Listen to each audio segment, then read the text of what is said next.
So ನೋಡ್ರಿ, ಪೇಷಂಟಿಗೆ heart attack ಆಗಿದೆ. So ಅದ್ರಾಗ ಇವು ಸರ್ಜಿಕಲ್ ಪ್ರೊಸೀಜರ್ಸ್ ರೀ, ಆ ಬ್ಲಾಕೇಜ್ ಕ್ಲಿಯರ್ ಮಾಡಲಿಕ್ಕೆ. ಸೊ ಈಗ ಏನಾಗುತ್ತಪ್ಪ ಅಂದ್ರೆ, ಮೊದಲೇ ಎಂಜಿಯೋಪ್ಲಾಸ್ಟಿ 2 ಟೈಪ್ ಇರ್ತಾವ್ರಿ. ಬಲೂನ್ ಎಂಜಿಯೋಪ್ಲಾಸ್ಟಿ ಮತ್ತು ಒಂದು ಎಂಜಿಯೋಪ್ಲಾಸ್ಟಿ ವಿತ್ ಸ್ಟಂಟಿಂಗ್ ಅಂತ ಬರ್ತೈತಿ. ಬಲೂನ್ ಎಂಜಿಯೋಪ್ಲಾಸ್ಟಿ ಅಂದ್ರೆ ಈ ಪೇಷಂಟಿಗೆ ಹಾರ್ಟ್ನ ಬ್ಲಾಕೇಜ್ ಆಗೈತೆ. ಸೊ ಏನು ಮಾಡ್ತಾರೆ, ಅವ್ರ ಕಾಲ್ ಕಡೆ ಅಂತ ಒಂದು ಫೆಮರಲ್ ಆರ್ಟ್ರಿ ಅಂತ ಇರ್ತೈತ್ರಿ, ಅಲ್ಲೊಂದು ಕ್ಯಾಥೆಟರ್ ಇನ್ಸರ್ಟ್ ಮಾಡ್ತಾರ. ಇಲ್ಲ ಕೈಯಾಗ ಒಂದು ರೇಡಿಯಲ್ ಆರ್ಟ್ರಿ ಇರ್ತೈತ್ರಿ, ಅಲ್ಲಿಂತರ ಒಂದು ಕ್ಯಾಥೆಟರ್ ಇನ್ಸರ್ಟ್ ಮಾಡ್ತಾರೆ. ಅದು ಎಲ್ಲಿ ಬ್ಲಾಕೇಜ್ ಇರ್ತೈತೆ ನೋಡ್ರಿ, ಅಲ್ಲಿ ಮಟ್ಟ ಕ್ಯಾಥೆಟರ್ ಹೋಗುತ್ತೆ, ಅದು ಇನ್ಫ್ಲೇಟ್ ಮಾಡ್ತಾರೆ. ಅಲ್ಲಿದ್ರಾಗ ಬಲೂನ್ ಇರ್ತೈತೆ ಸಣ್ಣದು.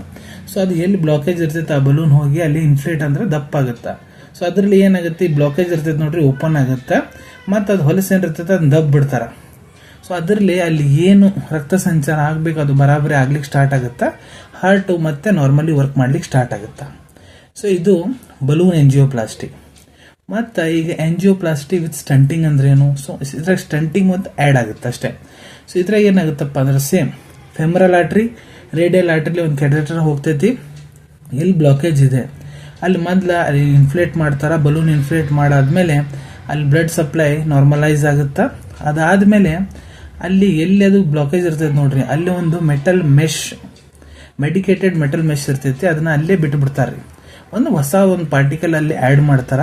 ಈಗ ಹೊಸ ಪಾರ್ಟಿಕಲ್ ಅಂದ್ರೆ ಈ ಪೆನ್ ಅಂತ ತಿಳ್ಕೊರಿ. ಇದನ್ನ ನಾನು ಇಲ್ಲೇ ಇಟ್ಟೆ, ಎಲ್ಲಿ ಬ್ಲಾಕೇಜ್ ಇತ್ತು ಇಲ್ಲಿ ಬಿಟ್ಬಿಟ್ಟೆ. ಸೊ ಏನಾಗುತ್ತೆ, ಇದು ಬಂದಾಗಂಗಿಲ್ಲ. ನಡಬರ್ಕ ಬ್ಲಡ್ ಸಪ್ಲೈ ಇರ್ತೈತೆ ನೋಡ್ರಿ, ಯಾವಾಗಲೂ ಕಂಟಿನ್ಯೂ ಆಗ್ತಿರ್ತೈತೆ. ಅದು ಮೆಡಿಸಿನ್ ಹಚ್ಚಿರ್ತಾರೆ ಅದು ಮೆಶ್ಶಿಗೆ. ಸೊ ಅದರಲ್ಲಿ ಅದು ಬ್ಲಾಕೇಜ್ ಆಗ್ಲಿಕ್ಕೆ ಕೊಡಂಗಿಲ್ಲ. ಸೊ ಇದು ಎಂಜಿಯೋಪ್ಲಾಸ್ಟಿ ವಿತ್ ಸ್ಟಂಟಿಂಗ್.